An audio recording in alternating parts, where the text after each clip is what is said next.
के निर्दलीय प्रत्याशी थे आप, और क्या कारण रहा कि आपका नामांकन रद्द हो गया? सबसे पहले तो मैं लोकसभा के तमाम युवाओं का शुक्रगुजार हूं और उनको धन्यवाद ज्ञापित करता हूं। युवा जोश को प्रणाम करता हूं कि हजारों की संख्या में युवाओं ने मेरे लिए रात दिन एक कर दिया। तमाम बुजुर्गों का आशीर्वाद प्राप्त हुआ। माताएं बहनें जितने भी थी सारे उल्लासित थे।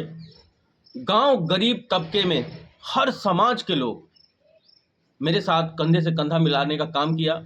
उन सबको मैं प्रणाम करता हूं।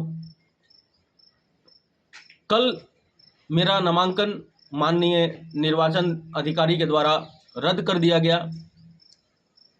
अब इसके पीछे का कारण क्या है, क्यों उन्होंने रद्द किया, उसका उन्होंने सिर्फ एक ही जवाब दिया कि फॉर्म 26A आपका सही नहीं है। तो फॉर्म 26A हम लेके बैठे थे, वहाँ पे अंदर बैठे हुए थे उनके सामने, निर्वाचन अधिकारी के सामने, और फोटो मांगा गया था, वो भी लेके बैठे थे, लेकिन हमसे लिया ही नहीं गया। और मुझे लगा कि शायद मुझे मौका देंगे, लेकिन खड़ा उन्होंने सीधा कह दिया कि स्क्रूटनी का जो कार्यक्रम है यहीं पर समाप्त किया जाता है, और हम लोगों को मौका नहीं दिया गया। और तमाम निर्दलीय प्रत्याशियों का जो है कोई मौका दिया ही नहीं गया। लेकिन फिर भी भारत के संविधान जो बाबा साहब भीमराव अम्बेडकर द्वारा बनाया हुआ है, और जो हमारे निर्वाचन अधिकारी हैं उनका सम्मान करते हुए, मैं ऐसा मानता हूं कि हो सकता है कि मेरे कागज में ही ऐसी त्रुटि हो, या इसके पीछे का क्या कारण रहा हो, क्यों मौका नहीं दिया गया, लेकिन मैं संविधान का सम्मान करते हुए, निर्वाचन अधिकारी एक वैधानिक पद पर विराजमान है, उनका मैं सम्मान करता हूं, उस पद का मैं सम्मान करते हुए यही कहना चाहता हूं जनता से कि विवेक से काम लें। आप ज़्यादा बुद्धिमान हैं, और आपके सेवा में मैं लगातार लगा हूं। भले ही मेरा नामांकन रद्द कर दिया गया है, लेकिन मैं आपके दिलों से रद्द नहीं हुआ हूं।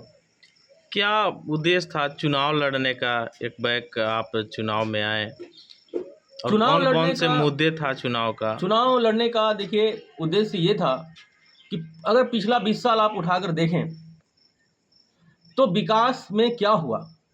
कुटकुट डैम, लाल पानी, मेडिकल कॉलेज, इंजीनियरिंग कॉलेज नहीं है हमारे पास, उमगा सूर्य मंदिर का विकास नहीं है, सीता थापा जो कि इतना जो है हमारा पवित्र स्थल है उसका विकास नहीं है। गांव गरीब इलाज के लिए तड़प कर प्राण दे रहे हैं, मर रहे हैं। अभी कुछ दिन पहले चुनाव लड़ने से जब मैंने घोषणा किया उसके एक दिन पहले सतन नाम का व्यक्ति, मुझे जाति नहीं पता उनका कि वो किस जाति से थे, कौन से जाति से थे वो, शायद पता नहीं कौन से, गरीब थे बेचारे, शायद साहू जी थे। मेरे गोद में उन्होंने प्राण तोड़ दिया। डॉक्टर ने कहा कि अगर सही समय पर इलाज हुआ होता तो ये तो ऐसे बहुत गरीब हैं जो अगर गंभीर बीमारी हो जाए, जॉन्डिस से लोग मर रहे हैं, इस तरह की स्थिति। तो इसीलिए गरीबों ने कहा मुझे कि आप उठिए, एक बार आवाज़ तो उठाइए कम से कम बाबा हम लोगों के लिए। तो हम उनके कहने पे उठे, लेकिन किस्मत मेरा ख़राब रहा कि मेरा जो है जिला अधिकारी ने नामांकन रद्द कर दिया। अब क्यों किया इसके पीछे ना मुझे जाना है, मैं सिर्फ उनके ऑर्डर का सम्मान करते हुए, और मैं आगे कुछ बोल नहीं सकता, बोल भी नहीं पाया उनके सामने, क्योंकि वो वह संवैधानिक पद पर हैं और उनका जो आदेश है वही सर्वोपरि मैंने मानकर चुप हो गया। और आगे आपका रणनीति क्या होगा? आगे का जो राजनीतिक है, देखिए आप जानते हैं कि मैं तय नहीं करता, जनता तय करती है। जो जनता तय करेगी वो हम करेंगे, क्योंकि अब तो हम सिर्फ अपने परिवार के लिए हैं ही नहीं, जनता के लिए हैं। जनता का सुख मेरा सुख, और जनता का दुख मेरा दुख हमेशा से मेरे लिए रहा है, और अब कुछ ज़्यादा ही हो गया है, क्योंकि जब से मैं लोकसभा में नामांकन किया तब से अब जनता को मेरे से कुछ ज़्यादा ही अपेक्षाएं हैं।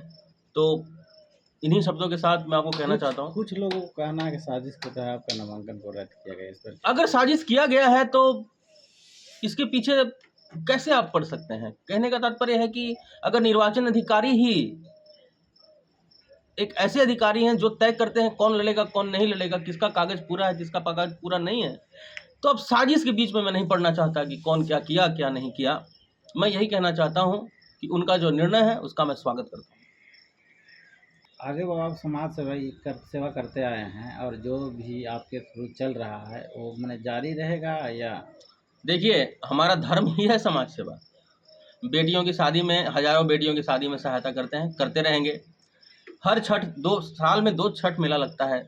दोनों छठ मेला में हम लोग निःशुल्क लाखों लोगों को भोजन करवाते हैं। कार्य करते रहेंगे। श्राद्ध कर्म में जो हम गरीबों का सहायता करते हैं, करते रहेंगे।